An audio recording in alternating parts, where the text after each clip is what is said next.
Hello friends, welcome to learn service. This is Ram Soni.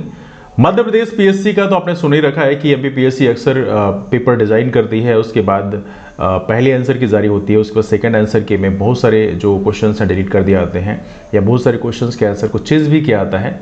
That's very normal phenomena. लेकिन कमाल की बात है, यूपीएससी ने भी लगभग इसी ट्रेंड को फॉलो करने का प्रयास किया है। आप देखेंगे यहाँ पर यूपीएससी ने सन 2022 यूपीएससी 2022 की जो आंसर की उसको जारी किया है। चूँकि आपको पता होना चाहिए एमपीपीएससी का पैटर्न अलग है। यहाँ पर क्या होता है, एग्जाम होता है, एग्जाम के बाद में एमपीपीएससी आंसर की जारी करती है, उसके बाद में आप उसमें ऑब्जेक्शन कर सकते हैं, ऑब्जेक्शन के बाद एक फाइनल आंसर की जारी की जाती है। यूपीएससी ऐसा नहीं करता। यूपीएससी थोड़ा सा यहाँ पे ज़्यादा स्मार्ट बनने का प्रयास करता है। यूपीएससी क्या करता है कि यूपीएससी जब सारा प्रोसेस कंप्लीट हो जाता है, प्रीलिम्स आता है, मेंस हो जाता है, इंटरव्यू, सबका रिजल्ट आ जाता है और फाइनल रिजल्ट आने के बाद में यूपीएससी फिर अपनी आंसर की जारी करता है, जिससे किसी भी तरह से उसके प्रोसेस में किसी भी तरह से अड़ंगा ना पाए। हालांकि ये चीज़ भी गलत है, बट एनीवे दैट्स फाइन। हम क्या डिस्कस करते हैं, लेकिन सबसे इंपॉर्टेंट बात यह है कि यूपीएससी का वो क्वेश्चन जिसको डिलीट किया गया, आज उसके बारे में डिस्कस करेंगे। तो यूपीएससी 2022 प्रीलिम्स जो हुआ था अपना, सिविल सर्विसेज प्रीलिम्स, उसका कौन सा क्वेश्चन डिलीट हुआ था आप देखेंगे। यहाँ पे एक क्वेश्चन को ड्रॉप किया है और वो क्वेश्चन है क्वेश्चन नंबर 61। आप देखेंगे पेसेट ए में क्वेश्चन नंबर 61। अब क्वेश्चन नंबर 61 कौन सा है, जरा इसको देखते हैं। वो ये 61st क्वेश्चन है जिसको बेसिकली यूपीएससी ने बाद में डिलीट कर दिया। तो आज इस क्वेश्चन को समझने का प्रयास करेंगे और जानेंगे बेसिकली क्यों डिलीट किया होगा। Let's talk about this one. तो आइए स्टेटमेंट को देखते हैं। पहले इंग्लिश वाला पढ़ लेते हैं, उसके बाद हिंदी वाला पढ़ेंगे हम लोग। लिखा हुआ है इसमें कंसीडर फॉलोइंग स्टेटमेंट्स। 3 ही स्टेटमेंट यहाँ पे दिए हुए हैं और यूपीएससी का बड़ा फेवरेट है इस समय कि 3-4 स्टेटमेंट दे देता है, उसके बाद में आपसे पूछता है कौन सा स्टेटमेंट सही है, कौन सा गलत है। एनीवे, तो पहला स्टेटमेंट है tight monetary policy of US federal reserve could lead to capital flight. Hindi में आप पढ़ेंगे, लिखा है यूएस फेडरल रिजर्व की सख्त मुद्रा नीति पूंजी पलायन की ओर ले जा सकती है। सख्त मुद्रा नीति क्या होती है, टाइट मॉनेटरी पॉलिसी क्या होती है। देखो, टाइट मॉनेटरी पॉलिसी का मतलब होता है कि यदि उस देश में इन्फ्लेशन चल रहा है, इन्फ्लेशन का मतलब यह है कि मार्केट में पैसा बहुत ज़्यादा है। अब पैसा आपके पास, एक सिंपल सा कॉन्सेप्ट आप समझोगे कि यदि आपके पास पैसे ज़्यादा हैं तो ऑब्वियस बात है किसी सामान का दाम आप ज़्यादा पे करोगे। दिस इज कॉमन सेंस कि मार्केट में यदि पैसा बढ़ा दिया जाए, एक बिल्कुल कॉमन सेंस है कि यदि आपके जेब में पैसे कम है तो आप मोल भाव ज़्यादा करोगे, यदि आपकी जेब में पैसे ज़्यादा हैं तो आप मोल भाव कम करोगे। कॉमन सेंस की बात है। हालांकि अदरवाइज भी देखा है तो वैसे सामान का दाम यदि बढ़ गया तो आप क्या कर सकते हो, जैसे टमाटर के दाम इसमें बढ़े हुए हैं तो आप क्या कर सकते हो, है ना। तो यहाँ पे देखा जाए तो यदि मार्केट में इन्फ्लेशन है तो यदि टाइट मॉनेटरी पॉलिसी लाई जाए, टाइट मॉनेटरी पॉलिसी का मतलब यह है कि जो इंटरेस्ट रेट है उसको बढ़ा दिया जाए। इंटरेस्ट रेट, जैसे हमारे देश में आपने देखा होगा रेपो रेट जब बढ़ा दिया जाता है तो उसका रिफ्लेक्शन बैंक्स में देखने के लिए मिलता है। बैंक क्या करते हैं, इंटरेस्ट रेट को बढ़ा देते हैं। अब देखिए, जब बैंक इंटरेस्ट रेट को बढ़ाते हैं तो क्या होता है कि ज़्यादा इंटरेस्ट रेट पे कोई लोन क्यों लेना चाहेगा। सिंपल सी बात है, कॉमन सेंस की बात है कि यदि इंटरेस्ट रेट बढ़ा दिया जाए तो एक सामान्य आदमी जो है महंगे इंटरेस्ट रेट पे लोन नहीं लेना चाहेगा। और यदि लोन नहीं लेना चाहेगा तो इसका एक आउटकम क्या निकलेगा, इसका आउटकम ये निकलेगा कि मार्केट में पैसा कम हो जाएगा, मतलब लोग आसानी से लोन नहीं लेंगे। एक तो पहली बात ये है। इसका एक दूसरा आउटकम भी है, जैसे मान लो इंटरेस्ट रेट बढ़ा दिया गया तो बढ़ेगा तो दोनों का बढ़ेगा। आप जब पैसा जमा करेंगे तो उसमें भी ज़्यादा आपको इंटरेस्ट मिलेगा। तो जो मार्केट में पैसा है वो कहाँ चला जाएगा, बैंक में चला जाएगा। बैंक में जब चला जाएगा इसका मतलब क्या है, इसका मतलब एक सिंपल सी बात है कि यहाँ पर जो मार्केट में पैसा है लोग इसलिए बैंक में रख देंगे जिससे उन्हें लगेगा कि यहाँ पर चूंकि हमें इंटरेस्ट ज़्यादा मिलने वाला है इसलिए हम इसको बैंक में रख देते हैं। तो उसके चलते यहाँ पर लोग अपना जो पैसा है वो कहाँ रख देंगे, बैंक में रख देंगे। तो मॉनेटरी पॉलिसी टाइट करने का मतलब ये है कि यदि आप इंटरेस्ट रेट को बढ़ा देते हैं तो उसके 2 आउटकम मिलते हैं। पहला आउटकम ये मिलता है कि लोग बैंक से पैसे इतनी आसानी से नहीं लेंगे और दूसरा आउटकम क्या मिलता है कि जो अपना पैसा है वो ही बैंक में ले जाके रखेंगे, है ना। अब देखिए, इस सेंटेंस को समझने का प्रयास करते हैं। Tight monetary policy of US federal reserve. अभी हाल ही में यूएस फेडरल ने प्रॉपर तरीके से क्या किया, उन्होंने बेसिकली इंटरेस्ट रेट को बढ़ा दिया। जब इंटरेस्ट रेट को बढ़ाया तो जो लोगों ने पैसे इंडिया में इन्वेस्ट कर रखे थे, देखिए फिर से इसको सेंटेंस को पढ़िए। यूएस फेडरल रिजर्व की सख्त मुद्रा नीति पूंजी पलायन क्यों ले आ सकती है। पूंजी पलायन का मतलब हमारे देश से पूंजी पलायन होगा कैसे। अमेरिका में यदि इंटरेस्ट रेट बढ़ता है तो लोग क्या सोचेंगे, जो पैसा हमारे देश में लगा रखे हैं शेयर मार्केट में, जैसे आप लोग जानते हैं एफआईआई होता है, फॉरेन इंस्टीट्यूशनल इन्वेस्टर्स होते हैं, या जो भी लोगों ने पैसे लगा रखे हैं वो यहाँ से पैसे निकाल के कहाँ ले जाएंगे, यूएस के बैंक में रखेंगे। बिकॉज ऑब्वियस बात है, बैंक में जो पैसे रखे आते हैं वो ज़्यादा सेफ माने जाते हैं, है ना। तो टाइट मॉनेटरी पॉलिसी का इंपैक्ट क्या होगा कि यहाँ पर कैपिटल फ्लाइट हो सकती है, मतलब यहाँ से जो मुद्रा है, सख्त मुद्रा नीति किस चीज को इंगेज करता है, पूंजी पलायन को प्रमोट करेगा। तो ऑब्वियस बात है, ये स्टेटमेंट यहां पर बिल्कुल सही है, तो पहला स्टेटमेंट यहां पर सही रहेगा। दूसरा स्टेटमेंट क्या बोलता है, कैपिटल फ्लाइट में increase the interest cost of firms with existing external commercial borrowing.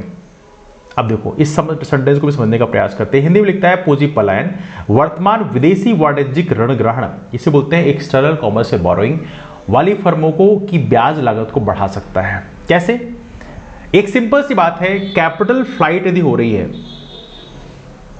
Capital flight का मतलब है कि हमारे देश से पैसा यदि यूएस में चला गया, जिन लोगों ने यहां पर इन्वेस्ट कर रखा है वो यदि अपना पैसा यहां से निकालकर यूएस में ले जाएं, ऑलराइट, तो इससे क्या होगा, may increase the interest cost of firms with existing external commercial borrowing. जो एक्सटर्नल कॉमर्शियल बोरोइंग मतलब दूसरे देश से जो आप बारो कर रहे हैं पैसे, जैसे आपने लोन ले रखा है, तो जिन फर्म्स ने दूसरे देश से लोन ले रखा है या दूसरे देश से पैसा ले रखा है, उनका इंटरेस्ट कास्ट बढ़ जाएगा। ऐसे मान लो सपोज करो, फिर आप ये कहोगे कि नहीं नहीं नहीं, ऐसा करते हैं कि हम ज़्यादा इंटरेस्ट कास्ट आपको दे देंगे यदि आपने लोन ले रखा है किसी भी फर्म से, तो उस कंडीशन में यहां पर इंटरेस्ट कास्ट के बढ़ने के चांस होंगे। इवनली यदि आपने यूएस के बैंक से लोन ले रखा है तो उस कंडीशन में देखा है तो वहां पे इंटरेस्ट कास्ट बढ़ेगी, बिकॉज जब वहां पे टाइट मॉनेटरी पॉलिसी आएगी, मतलब इंटरेस्ट रेट बढ़ा रहे हैं, तो इंटरेस्ट रेट बढ़ाएंगे तो आपके देश में, अपने देश में, जैसे मैंने अपनी कंपनी में यदि लोन ले रखा है कहां से, यूएस से किसी बैंक से, तो ऑब्वियस बात है वहां इंटरेस्ट रेट बढ़ेगा, तो वहां के बैंक से मैंने लोन ले रखा है तो मुझे इंटरेस्ट ज्यादा पे करना पड़ेगा, मतलब इंटरेस्ट कॉस्ट हमारे फर्म्स का बढ़ जाएगा। एक कॉमन सेंस की बात है, हालांकि उससे इंगेज कर रहे हैं कैपिटल फ्लाइट से। अब ये भी हो सकता है यदि वो पैसा निकल जाएगा, हाँ, चूंकि यूएस वगैरह में देखा है तो वहां पे इंटरेस्ट रेट कम है, हमारे देश में इंटरेस्ट रेट आपको यूजुअली ज्यादा मिलेगा, है ना। तो ये वो पैसा हम यूज करते हैं, यूएस का जो पैसा है वो हम इस्तेमाल करते हैं, तो ऑब्वियस बात है इंटरेस्ट कॉस्ट हमें ज्यादा पे करना पड़ेगा। अब थर्ड स्टेटमेंट यहां पे लिखा है, devaluation of domestic currency decreases the currency risk associated with ECBs. लिखता है घरेलू मुद्रा का अवमूल्यन मतलब मूल्य कम होना। जैसे मान लो डॉलर जो है पहले 70 रुपए है, उसको घटा के 80 रुपए कर दिया, एक डॉलर जो है 80 रुपए का है, 70 रुपए का पहले था। यदि $1 80 रुपए का हो जाए, मतलब रुपए का क्या हो गया, अवमूल्यन हो गया, मतलब रुपए क्या हो गया, रुपए का डिवैल्यूएशन हो गया। अब देखिए इसमें क्या बोलता है, devaluation of domestic currency decreases the currency risk associated with external commercial borrowing. अब इस चीज को समझने का प्रयास करना है। सेंटेंस लिखा है, घरेलू मुद्रा का अवमूल्यन ईसीबी से संबद्ध मुद्रा जोखिम को घटाता है। देखिए इसमें बेसिकली इस स्टेटमेंट में थोड़ा कंफ्यूजन है, इसके दोनों एस्पेक्ट हो सकते हैं, ये सही भी हो सकता है, गलत भी हो सकता है। क्या लिखता है, devaluation of domestic currency decreases the currency risk, decreases the currency risk. आपने अक्सर देखा होगा कई बार कुछ देशों में करेंसी की जो कीमत है उसको घटाया जाता है। अब करेंसी घटाने से, करेंसी की जो वैल्यू है उसको कम करने से उसका फायदा क्या होता है, यदि एक लॉन्ग टर्म में आप देखोगे कि करेंसी की वैल्यू कम होती है तो जो सामान हमारे देश में अभी 100 रुपए में है, जैसे मान लो सपोज करो मैं कहता हूं अभी मान लो 100 रुपए में है, तो वही सामान यदि अब्रॉड में यूएस में कितने रुपए में बिकेगा, मान लो यदि मैं बेचता हूं 100 रुपए का सामान यूएस में बेचता हूं तो वहां पर कितने बिकना चाहिए, ये मान लो डॉलर के हिसाब से आप डिवाइड करो, अभी तो इसमें समझने में दिक्कत आएगी। मान लो डॉलर मान लो 80 रुपए का है, तो मैं कहता हूँ 160 रुपए का कोई सामान है, यूएस में वही सामान कितने बिकेगा, $2 में बिकेगा, समथिंग लाइक दैट। लेकिन कमाल की बात यह है कि यदि करेंसी को डिवैल्यू कर दिया जाए, मतलब 80 रुपए की जो हमारी इंडियन रुपी है, 80 रुपए की जो $1 पड़ता है वो डिवैल्यू कर दी जाए और वो 100 रुपए का हो जाए, तो क्या होगा, ये डॉलर, ये जो सामान की कीमत है अपने देश में तो वही रहेगा, 160 रुपए रहेगा, लेकिन यूएस में जो करेंसी एक्सचेंज रेट के हिसाब से ये सामान 2 रुपए से भी सस्ता हो जाएगा।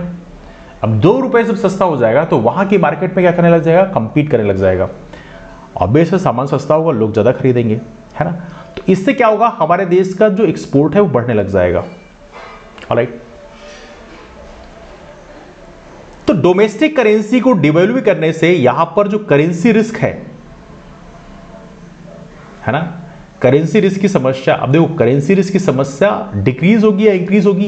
एक तो मामला यह है कि ज्यादा डिक्रीज हो गई तो बहुत दिक्कत हो जाएगी, ज्यादा डिक्रीज हो गई तो क्या दिक्कत होगी, ज्यादा यदि करेंसी की वैल्यू नीचे चली गई तो फिर यहां पे सामान तो कंपीट करेगा, लेकिन कई बार हो सकता है ये भी हो जाए कि वहां से जो पैसा आएगा वो पैसा, चूंकि आप रॉ मटेरियल तो खरीदोगे बाहर से, तो बाहर से तो आपको डॉलर में ही लेन देन करना पड़ेगा।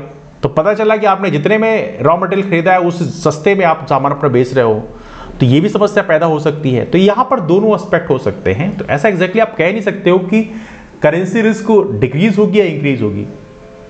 डिपेंडिंग अपॉन द कंडीशन वो इंक्रीज भी हो सकती है, डिक्रीज भी हो सकती है, उसका श्योर शॉट नहीं है। तो एक्सटर्नल कॉमर्शियल बोरोइंग से जो एसोसिएटेड होती हैं उसमें इस सेंटेंस में थोड़ा सा कंफ्यूजन हो सकता है। हालांकि कई लोगों का कहना ये है कि स्टेटमेंट बेसिकली गलत है, तो उस कंडीशन में तो हालांकि 1 और 2 सही यदि होता है तो उस कंडीशन में ए ऑप्शन यहाँ पे है। लेकिन चूंकि कुछ कोचिंग इंस्टीट्यूशंस ने थर्ड ऑप्शन के भी थोड़ा अलग तरीके से इंटरप्रिटेशन किए हैं, तो उस कंडीशन में डी ऑप्शन भी सही हो सकता था। हालांकि यहाँ पर इसलिए शायद मोस्ट प्रोबेबली यूपीएससी ने इस क्वेश्चन को डिलीट कर दिया and finally this question is deleted from the answer की। तो ये रहा आपका क्वेश्चन नंबर 61 के बारे में। आपके ओपिनियन क्या है आप नीचे कमेंट करके जरूर बताएं। तो चलो मुलाकात करते हैं फिर अगले वीडियो में, तब तक के लिए bye bye, take care, have a wonderful day, keep forward and take care.